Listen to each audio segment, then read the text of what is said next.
Hi guys, I decided to focus on Kylie's second question, which was about Schwab's definition of teachers being a student of teaching, and like what that means besides being just instructors, what it means to be a student of teaching. And so I think that this means that teachers are kind of multi-dimensional in a sense. Like that the teachers need to know the content that they're teaching and kind of be like experts in that content in case students have questions or different things like that and be able to teach it thoroughly. But I think that teachers should also be open to new information that students may have if a student has background or some sort of connection to something, or even like another co-teacher. If they know more about information, another teacher should be okay to let them share that information and adapt their lesson to new information if need be. And then I also took this in another angle and thought of it in a musical sense too. And if a teacher that's teaching music is very traditional, they may not see the importance of discussing music from this century.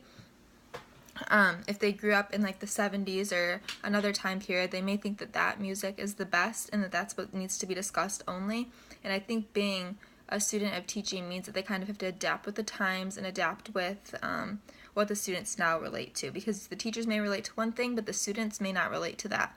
Some might, but not all, and I don't think it's fair to make that assumption. And so the teacher should possibly, and a teacher who is traditional should consider incorporating music that the students are familiar with just to get them more interested, and that shows that the teacher themselves would still be a student of learning because they'll be learning the more like newer music and stuff too. And then aside from just moving on with the times and new information, I think that teachers should also be able to change what they're doing if they need to. For example, if one lesson works with one group of students one year, that isn't guaranteed that it'll work with the set of students the next year, because students learn differently. So there's multiple ways to learn, like using charts and hearing and writing, all different types.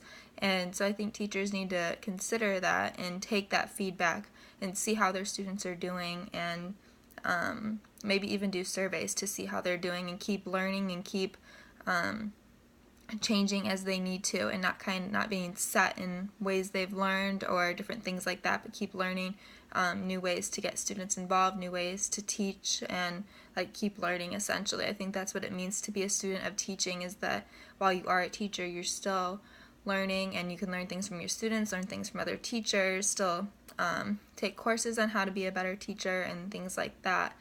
So yeah, I think that being a student of teaching is a very important phrase from this reading, and is something that all teachers should try and incorporate.